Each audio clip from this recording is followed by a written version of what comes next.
حاضرین، یہ بدلتے ہوئے حالات ہم سے بار بار جھنجھوڑ کر یہ بات کہہ رہے ہیں کہ ہم قرآن و سنت کی حیثیت سے، قرآن و سنت کے اعتبار سے اپنی حیثیت کو اور پوزیشن کو دریافت کریں اور پھر اس کے مطابق اپنی زندگی کا لائن آف ایکشن تیار کریں۔ اور اگر ہم ایسا نہیں کرتے ہیں تو قرآن و سنت اس معاملے میں بہت زیادہ واضح ہے کہ پھر اللہ کی نصرت اور خصوصی مدد، اسپیشل ہیلپ مسلمانوں کے ساتھ نہیں ہوں گے۔ دیکھیے، قرآن و حدیث بہت واضح انداز میں یہ بتاتے ہیں کہ مسلمانوں کی اصل ذمہ داری دینی اعتبار سے کیا ہے۔ وہ اصل ذمہ داری ہے شہادت کی ذمہ داری۔ مسلمانوں کو چاہیے کہ وہ اپنے آپ کو شہادت کا طلبگار بنائے۔ شہادت کا مطلب کیا ہے؟ شہادت کا مطلب یہ ہے کہ خدا کے بندوں کو خدا کی اسکیم سے آگاہ کرنا، خدا کے بندوں کو خدا کے تخلیقی منصوبے سے آگاہ کرنا، خدا کے بندے کو خدا کے کریشن پلان سے اویئر کرنا، خدا کے بندوں کو یہ بتانا کہ دیکھو موجودہ دنیا ایک وقتی دنیا ہے، ٹیمپرری ورلڈ ہے، اصل دنیا جو ہے وہ آخرت کی دنیا ہے۔ یہی وہ ذمہ داری ہے جسے قرآن و حدیث میں شہادت علی الناس کہا گیا ہے، یعنی لوگوں کے اوپر اللہ کی گواہی۔ قرآن و حدیث کے مطابق مسلمانوں کی حیثیت اس دنیا میں مستقل طور سے شاہد کی ہے۔ شاہد کا مطلب ہوتا ہے گواہ، اور اس ذمہ داری کو ہم شہادت کہتے ہیں۔ قرآن و حدیث بالکل واضح انداز میں 2 اور 2 4 کی طرح ہمیں یہ بتاتے ہیں کہ مسلمانوں کی اس دنیا میں اصل ذمہ داری شہادت علی الناس کی ہے، یعنی لوگوں کے اوپر خدا کی طرف سے گواہ بننا۔ یہ مسلمانوں کی اصل ذمہ داری ہے۔ جب آپ قرآن کا مطالعہ کریں گے تو آپ یہ پائیں گے کہ قرآن میں کم و بیش 160 مقامات پر شہادت کے مشتقات یعنی ڈیریویٹیوز آئے ہیں، یعنی شہادت کے الفاظ آئے ہیں الگ الگ، اس کے ڈیریویٹیوز، اور ہر مقام پر اس لفظ کا یہی مفہوم اور مطلب بتایا گیا ہے، یعنی خدا کے بندوں کے اوپر خدا کا گواہ بننا۔ قرآن و حدیث ہمیں یہ بتاتے ہیں کہ اللہ کا رسول انبیاء علیہم السلام جب بھی اور جس زمانے میں بھی آئیں، ان تمام انبیاء علیہم السلام یعنی پروفٹس کی جو اصل ذمہ داری تھی وہ یہی تھی، یعنی شہادت کی ذمہ داری۔ اور تمام انبیاء علیہم السلام بشمول پیغمبر اسلام محمد صلی اللہ علیہ وسلم نے یہی کام اور یہی وظیفہ انجام دیا، یعنی شہادت کی ذمہ داری۔ اس کام کو قرآن میں دوسرے الفاظ سے بھی بتایا گیا، مثلا تبلیغ، مثال کے طور پر دعوت، تو تبلیغ اور دعوت اللہ یہ دونوں کام وہی ہیں جنہیں یہاں شہادت کے لفظ کے ذریعہ بتایا جا رہا ہے۔ ان تمام الفاظ کے ایک ہی معنی ہے، یعنی خدا کے بندوں تک خدا کا پیغام پہنچانا، خدا کے بندوں تک خدا کا پیغام پہنچانا۔ اس ذمہ داری کو، یہ ذمہ داری اتنی زیادہ اہم ہے کہ جب آپ قرآن کو پڑھیں گے تو آپ یہ پائیں گے کہ اللہ تعالیٰ یہ کہتے ہیں کہ اگر تم اس ذمہ داری کو ادا نہیں کرو گے تو پھر اللہ دوسری کمیونٹی کو اس کام کے لیے اٹھا لے۔ اس کی پہلی مثال اللہ تعالیٰ نے دور اول میں اسٹیبلش کر دی مکہ کی صورت میں۔ آپ کو معلوم ہے کہ خدا کا آخری پیغام اسلام کی صورت میں پیغمبر اسلام محمد صلی اللہ علیہ وسلم کے اوپر مکہ میں آنا شروع ہوا، لیکن اہل مکہ نے اس پیغام کو اہمیت نہیں دی، اس پیغام کے اوپر اپنے کان کو نہیں دھرا۔ نہ صرف یہ کہ انہوں نے اس کام کو امپورٹنس نہیں دیا، بلکہ پیغمبر اسلام محمد صلی اللہ علیہ وسلم کی راہ میں طرح طرح کی رکاوٹیں اور ہرڈلز پیدا کرتے رہے، جس کی وجہ سے بالآخر پیغمبر اسلام کو مکہ سے مائگریٹ کر کر مدینہ جانا پڑا، مکہ سے ہجرت کر کر مدینہ جانا پڑا۔ یہ دراصل اہل مکہ تھے جنہوں نے پیغمبر اسلام کی راہ میں رکاوٹیں پیدا کی، آبسٹیکلز پیدا کیا، اور یہاں تک کہ انہوں نے پیغمبر اسلام کے قتل کا بھی منصوبہ بنایا۔ پھر اللہ تعالیٰ کی رہنمائی میں پیغمبر اسلام مکہ کو چھوڑ کر مدینہ جاتے ہیں۔ اہل مدینہ نے پیغمبر اسلام اور آپ کے مشن کو اہمیت دیا، اللہ تعالیٰ کی نصرت آنی شروع ہوئی، اور پھر تاریخ میں وہ واقعہ ہوا جسے آپ تمام لوگ جانتے ہیں، اور اسی کے بعد اور یہی وہ پروسیس ہے جو بالآخر مضبوطی کے ساتھ مدینہ سے جاری ہوا، یہاں تک کہ 2022 تک اس کا سلسلہ جاری ہے اور قیامت تک جاری رہے گا۔ قرآن میں اس ذمہ داری کو بتاتے ہوئے ایک انتہائی خوبصورت انداز میں اللہ تعالیٰ اس طرح کہتے ہیں کہ وَكَذَلِكَ جَعَلْنَاكُمْ أُمَّةً وَسَطًا لِتَكُونُوا شُهَدَاءَ عَلَى النَّاسِ وَيَكُونَ الرَّسُولُ عَلَيْكُمْ شَهِيدًا. Thus we have made you a middle nation, so that you may act as witnesses for mankind, and messenger may be a witness for you. یعنی اللہ تعالیٰ یہ کہتے ہیں کہ اس طرح ہم نے تم کو امت وسط بنایا، یعنی درمیان کی امت، مڈل نیشن۔ کیوں؟ اس لیے تاکہ تم لوگوں کے اوپر گواہ بنو اور پیغمبر تمہارے اوپر گواہ بنے۔ گواہ کا مطلب خدا کی بات کو بتانے والا۔ قرآن کی اس آیت کے مطابق اور دوسری آیتوں کے مطابق مسلمان اس دنیا میں خاتم النبیین پیغمبر محمد صلی اللہ علیہ وسلم اور بعد کے آنے والی نسلوں اور جنریشن کے درمیان ہے، یعنی مسلمانوں کو آخری پیغمبر محمد صلی اللہ علیہ وسلم سے ریسیو کرنا ہے اور پھر اس کو تمام انسانیت تک مسلسل پہنچاتے رہنا ہے۔ یہی وہ کام ہے جسے شہادت علی الناس کہا گیا ہے، یہی وہ کام ہے جسے دعوت الی اللہ کہا گیا ہے، یہی وہ کام ہے جسے تبلیغ بھی کہتے ہیں۔ دعوت، تبلیغ، شہادت دراصل غیر مسلم اقوام تک، تمام انسانیت تک خدا کے پیغام کو پہنچانے کو کہتے ہیں۔ جہاں تک مسلمانوں کے درمیان کام کا معاملہ ہے، یہ کام اصلاح کہا جاتا ہے، اصلاح یا امر بالمعروف ونہی عن المنکر۔ مزید یہ کہ خود مسلمانوں کے درمیان جو بھی اصلاحی کام ہوگا، اس اصلاحی کام کا بھی بالآخر مقصد یہی ہوگا کہ مسلمانوں کو ان کی اصل حیثیت سے آگاہ کیا جائے، ان کو یہ بتایا جائے کہ تم اس دنیا میں داعی قوم کی حیثیت سے ہو، تمہاری اصل ذمہ داری یہ ہے کہ تم شہادت کی ذمہ داری ادا کرو، تمہیں تمام انسانیت کے درمیان خدا کی طرف سے خدا کا گواہ بننا ہے۔ یہی وہ کام ہے جو مسلمانوں کے درمیان بھی کرنا ہے، مسلمانوں کو بتانا ہے، مسلمانوں کو اس کام کے لیے تیار کرنا ہے اور غیر مسلموں تک یہ پیغام پہنچانا ہے۔ یہ کام انتہائی اہم ہے۔ دیکھیے، آپ کو معلوم ہے کہ قرآن و سنت کے مطابق ہم تمام مسلمان یہ عقیدہ رکھتے ہیں کہ کل آخرت میں صحیح انجام کو پہنچنے کے لیے لازمی ہے کہ انسانیت خدا کے آخری پیغام کو جانے، پہچانے اور اس پر عمل کرے، یعنی اسلام کے پیغام کو جانے، پہچانے اور اس پر عمل کرے، پیغمبر محمد صلی اللہ علیہ وسلم کو مانے اور ان کی بتائی ہوئی تعلیمات پر عمل کرے۔ یہ ہمارا عقیدہ ہے، ہم اس بات کو مانتے ہیں۔ دوسری بات، ہم یہ جانتے ہیں کہ پیغمبر اسلام محمد صلی اللہ علیہ وسلم انبیاء علیہ السلام کے سلسلہ کی آخری کڑی ہے، لہٰذا پیغمبر اسلام محمد صلی اللہ علیہ وسلم نے کہا خاتم النبیین لا نبی بعدی، یعنی میں نبیوں کے سلسلے کا آخری ہوں، آخری حصہ ہوں، میرے بعد اب کوئی دوسرا نبی نہیں ہے۔ لیکن اب ایک سوال یہ ہے کہ جب خدا تک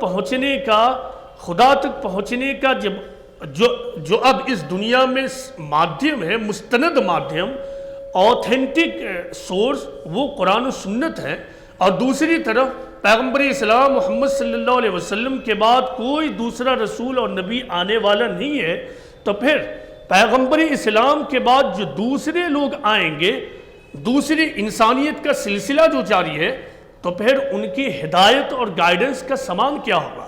قرآن و حدیث ہمیں اس کا جواب دیتے ہوئے یہ بتاتے ہیں کہ خاتم النبیین صلی اللہ علیہ وسلم کے بعد مسلمان اس ذمہ داری پر فائز ہے۔ مسلمان مشن کے اعتبار سے کار نبوت پر ہے۔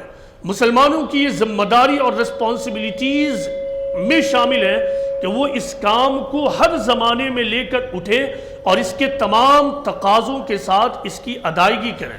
قرآن میں یہ بتایا گیا ہے کہ یہ کام کوئی ریچولسٹک انداز کا کام نہیں ہے کہ آدمی بس اس کو ایک سیٹ پیٹرن کے انداز میں کرتا چلا جائے، بلکہ یہ کام اتنا زیادہ اہم ہے کہ اس کو ریشنل لیول پر کرنا ہوگا، یعنی مسلمانوں کو کریٹیو سوچ کا بننا ہوگا، تخلیقی سوچ کا آدمی بننا ہوگا۔ اس کانٹیکسٹ میں تخلیقی سوچ کا مطلب کیا ہے؟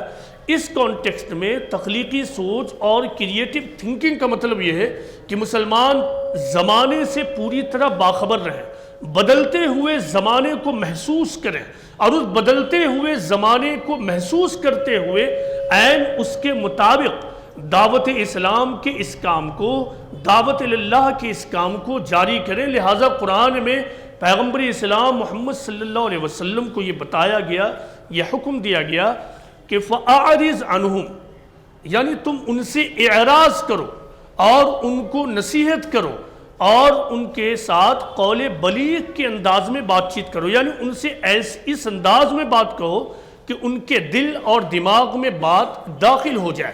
مطلب یہ ہے کہ جو داعی گروپ ہوگا، مسلمان ہوگا، اسے بدلتے ہوئے حالات کو سمجھنا ہوگا، ہر زمانے کا جو انڈرسٹینڈنگ لیول ہے اس کو سمجھنا ہوگا، اور اس کو سمجھتے ہوئے دعوت اسلام کے کام کو، دعوت اللہ کے اس کام کو کنٹینیو اور رکھنا ہوگا۔ قرآن میں آپ کو یہ بتایا گیا ہے، آپ تمام لوگ جانتے ہیں کہ قرآن کس زبان میں آیا؟ قرآن عربی زبان میں آیا، لیکن آپ تمام لوگ جانتے ہیں کہ یہاں بیٹھا ہوا تمام لوگ ہندی ہیں، یعنی ہندی مسلمان ہیں، ان کی زبان غیر عربی ہے، آپ تمام لوگوں کی زبان غیر عربی ہے۔ ایک ریسرچ اور ایک تحقیق ہمیں یہ بتاتے ہیں کہ اس دنیا میں 200 سے زیادہ زبانیں بہت زیادہ بولی جاتی ہیں، بہت زیادہ، یعنی عربی کے علاوہ 200 سے زیادہ زبانیں بہت زیادہ بولی جاتی ہیں۔ اس کا مطلب کیا ہے؟ اس کے مطلب کو سمجھنے سے پہلے ایک اور آیت پر غور کیجئے۔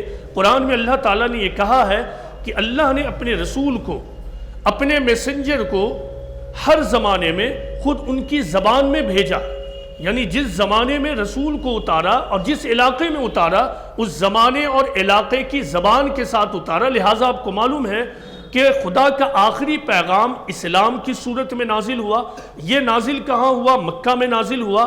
لہٰذا خدا کی آخری کتاب عربی زبان میں نازل ہوئی، کیونکہ وہاں کے تمام لوگ عرب تھے، عربی زبان کے جاننے والے تھے۔ خود پیغمبر اسلام محمد صلی اللہ علیہ وسلم کی زبان بھی عربی تھی، لیکن دنیا میں 200 سے زیادہ زبانیں بولی جاتی ہیں۔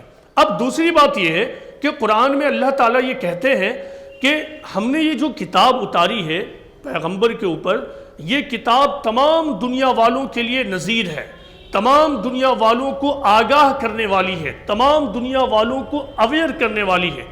تو جب سوال یہ ہے کہ جب یہ کتاب تمام دنیا کو اویئر کرنے والی ہے، تمام دنیا کے لیے یہ ہدایت ہے، لیکن یہ تو عربی زبان میں ہے، جواب یہ ہے کہ اب ختم نبوت کے بعد یہ مسلمانوں کی ذمہ داری ہے کہ قرآن کو اور سیرت رسول صلی اللہ علیہ وسلم کو، یعنی لائف آف دا پروفٹ محمد صلی اللہ علیہ وسلم پہ جو چھپی ہوئی کتابیں ہیں ان کو دیگر تمام بولی جانے والی زبانوں میں ٹرانسلیٹ کروائیں، ترجمہ کروائیں، اس کا انواد کروائیں، اور اس کے بعد اس کو لے کر اٹھیں اور اس کو تمام انسانیت تک پہنچانے کا کام کریں۔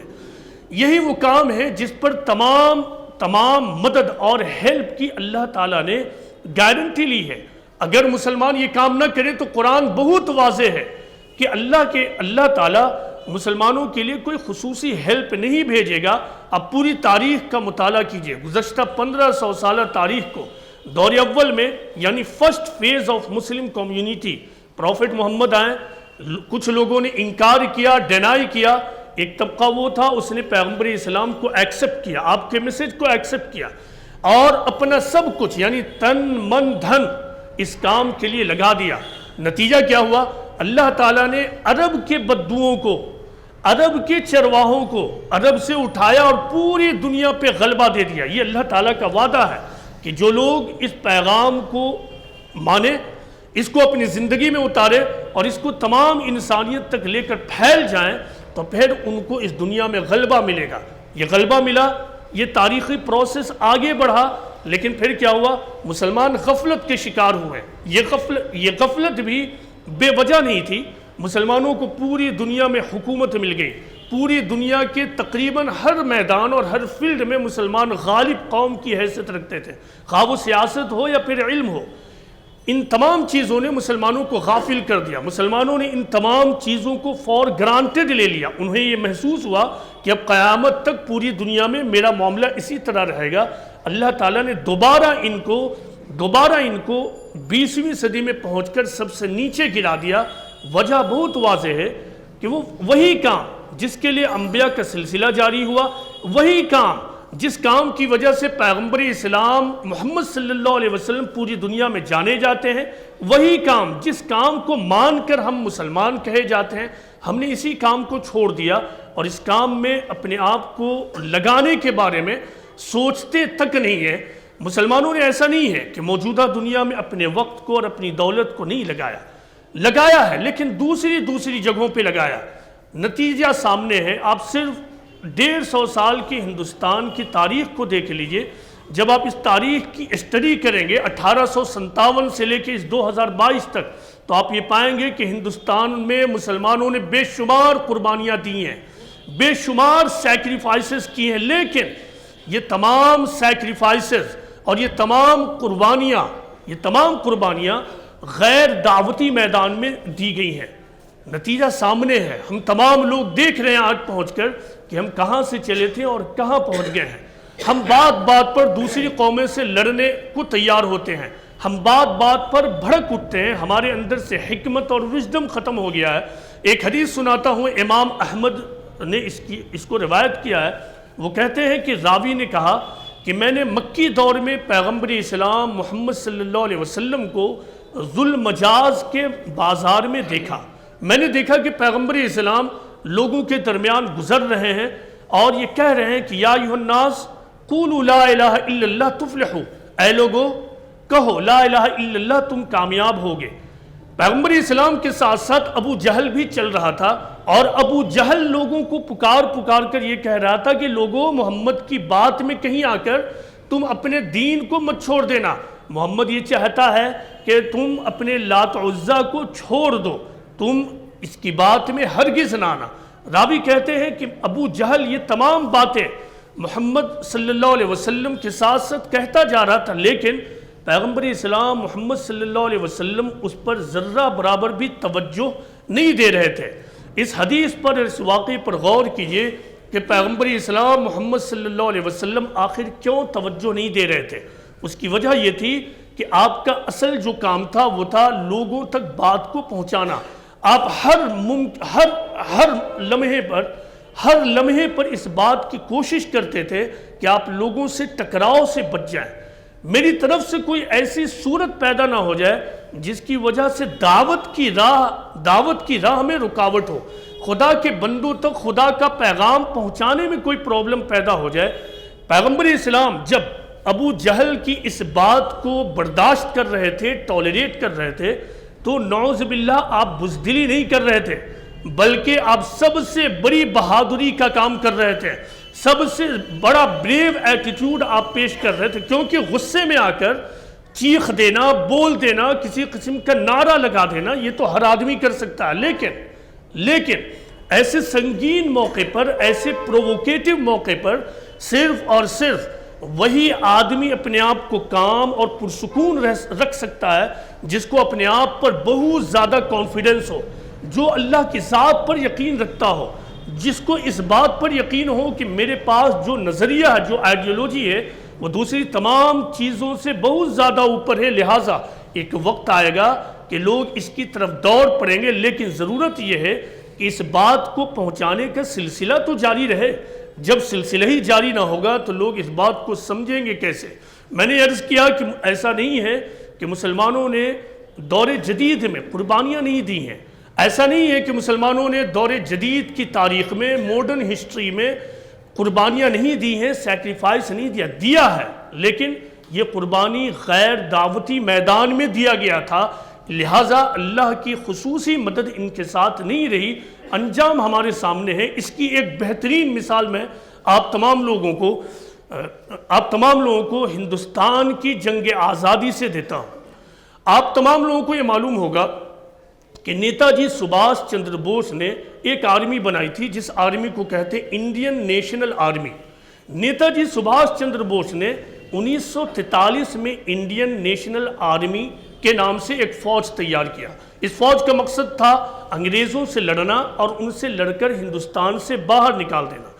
اس فوج کو سبھاش چندر بوس نے برما میں تیار کیا تھا، رنگون میں تیار کیا تھا، لیکن اس سے پہلے کہ وہ فوج ہندوستان میں داخل ہو، انگریزوں کی برمی فوج نے اس فوج کو ختم کر دیا۔ تاریخ ہمیں یہ بتاتی ہے کہ اس فوج میں 3 امپورٹنٹ کرنل تھے، ان کے نام تھے گلبخش سنگھ ڈھلو، شہنواز خان، پریم کمار سہگل۔ یہ 3 لوگ اہم ترین درجہ رکھتے تھے اس آرمی میں۔ گلبخش سنگھ ڈھلو کی موت 2006 میں ہوئی تھی۔ 90s کے ڈیکیڈ میں انہوں نے ایک انٹرویو دیا تھا۔ اس انٹرویو میں جو باتیں انہوں نے بتائی تھیں ان میں سے ایک بات یہ تھی کہ اس انڈین نیشنل آرمی فوج میں، یعنی نیتا جی سبھاش چندر بوس کی آرمی میں ہندوستان اور ایشیا کے لوگوں نے بڑھ چڑھ کر حصہ لیا۔ رنگون کے ایک مسلم تاجر نے 1 کروڑ روپیہ اس فوج کو دیا تھا۔ یہ 1944 کا واقعہ، امیجن کیجئے 1944 کا 1 کروڑ روپیہ 2022 میں آ کر کتنا کروڑ ہوتا ہے۔ میرے خیال سے یہ 1.25 ارب یا تقریباً 1 ارب روپیہ ہو جائے گا۔ 1 کروڑ روپیہ صرف اور صرف ایک مسلمان نے اس آرمی کے لیے دیا تھا۔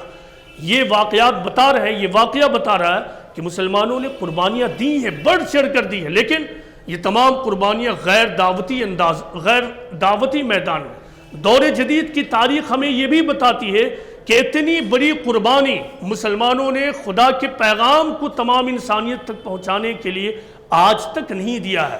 خدا اور خدا کے فرشتے اس آسمان کے نیچے آج بھی اس انتظار میں ہے کہ مسلمان اٹھے، مسلم نوجوان اٹھے اور پرامن انداز میں انتہائی عقل اور حکمت کو استعمال کرتے ہوئے اٹھے اور خدا کے پیغام کو تمام انسانیت تک پہنچانے کا کام کریں۔ یاد رکھیے کہ یہ بدلتے ہوئے حالات ہمیں جھنجھوڑ رہے ہیں کہ ہم نے اپنی اصل ذمہ داری کو بھلا دیا ہے۔ یہ بدلتے ہوئے حالات ہم سے چیخ چیخ کر کہہ رہے ہیں کہ اب بھی اٹھ جاؤ اور اپنی اصل ذمہ داری کو ادا کرو۔ اسی لیے تمام چیزوں کو فراموش کر کے ہمیں اپنی اصل ذمہ داری کو نبھانا ہوگا۔ جب ہم یہ ذمہ داری نبھائیں گے تو پھر اللہ کی مدد بھی ضرور آئے گی۔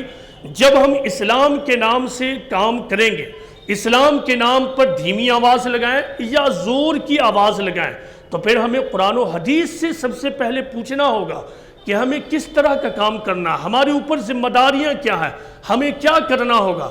اگر ہم مکہ والے مسلمانوں کی طرح صرف 1% بھی قربانی دینے کو تیار ہو جائیں تو ہمارے حالات بہت تیزی سے بدلنے شروع ہو جائیں گے، لیکن ہم تو نہ اپنا تن لگانے کو تیار ہیں، نہ من لگانے کو تیار ہے اور نہ دھن لگانے کو تیار ہے۔ ہم دوسرے تمام کاموں میں اپنی دولت کو لگاتے ہیں، لیکن ہم یہی وہ کام ہے جس میں ہم اپنی دولت نہیں لگا رہے ہیں، اپنا وقت نہیں لگا رہے ہیں۔ یہاں بیٹھا ہوا ہر ایک مسلمان، ہر ایک نوجوان اس بات کا عہد کرے کہ وہ اپنے اپنے حالات کے اعتبار سے، اس کے جو بھی حالات ہیں ان حالات کے اعتبار سے اٹھے اور اس کام کو کرے۔ اس کام کو کرنے کے لیے 2-3 باتیں اپنی ذہن میں رکھ لیجئے۔ آپ ہی کے درمیان چند نوجوان ضرور ہیں جو اس کام میں خاموشی سے لگے ہوئے اور وہ کر رہے ہیں، لیکن ظاہر 1 2 3 4 5 مسلمان یا نوجوان کے لگنے سے کیا فرق پڑے گا۔ ہمیں جو کرنا ہے، سب سے پہلا کام یہ ہے کہ ہمیں غیر مسلموں سے اچھے تعلقات بنانے ہوں گے، اور یہ تعلقات ہمیں یک طرفہ بنیاد پہ بنانا ہوگا، یعنی ان کی طرف سے ظلم و زیادتیوں کو نظر انداز کرتے ہوئے ان سے دوستانہ ریلیشن بنائیں، تاکہ جو نگیٹو پروپیگنڈسٹ ہیں ان کے بہکاوے میں آ کر وہ ہم سے دور نہ ہو۔ جب ماحول بہتر ہوگا تبھی یہ ممکن ہوگا کہ ہم اپنی بات ان تک پہنچا سکیں۔ دوسری بات، ہمارے اوپر یہ قرآن و حدیث کی ذمہ داری ہے، یہ ڈیوٹی ہے کہ ہم قرآن و حدیث کو الگ الگ زبانوں میں ٹرانسلیٹ کروائیں۔ اللہ کے فضل سے آپ ہی کے علاقے میں سینٹر فار پیس کے ذریعہ سے یہ کام بڑے پیمانے پہ کیا جا رہا ہے اس کے حصہ بنے۔ تیسرا کام، یہ ان پرنٹڈ کاپیز کو تمام انسانیت تک اپنے اپنے حالات کے اعتبار سے پہنچانے کی کوشش کریں۔ یہ 3 کام کم از کم کرنے کے ہیں۔ اگر ہم میں سے کوئی آدمی اتنا معذور ہے کہ اس میں اپنا وقت اور دولت نہ لگا سکے، وہ بدن ہاتھ سے معذور ہے، وہ غریب ہے، اس کے پاس پیسے نہیں ہیں، تو اب بھی ایک کام بچا ہے، وہ چوتھا کام یہ ہے کہ وہ رات کی تنہائیوں میں خدا کے سامنے دعائیں کرے کہ اے اللہ، جو لوگ اس کام میں لگے ہوئے ہیں، تیرے پیغام کو جو لوگ تمام انسانیت تک پہنچانے کی کوششیں کر رہے ہیں، یا اللہ تو ان کی مدد فرما۔ ہم تو اس لائق نہیں ہے کہ ہم اس میں حصہ لے سکیں، لیکن جو لوگ اس میں حصہ لے رہے ہیں، یا اللہ تو ان کی مدد فرما۔ یہ وہ کم از کم ذمہ داری ہے جو ہمیں اس دنیا میں رہتے ہوئے بینگ اے مسلم ادا کرنا ہے۔ اللہ تعالیٰ سے یہ دعا ہے کہ اللہ تعالیٰ ہم تمام مسلمانوں کو سمجھنے کی توفیق عطا فرمائے۔ اللہ تعالیٰ ہم تمام لوگوں کو یہ توفیق دے، یہاں بیٹھے ہوئے ایک ایک نوجوان کو توفیق دے کہ وہ قرآن کے پیغام کو تمام انسانیت تک پہنچانے کا عہد کریں۔ وما علینا الا البلاغ المبین۔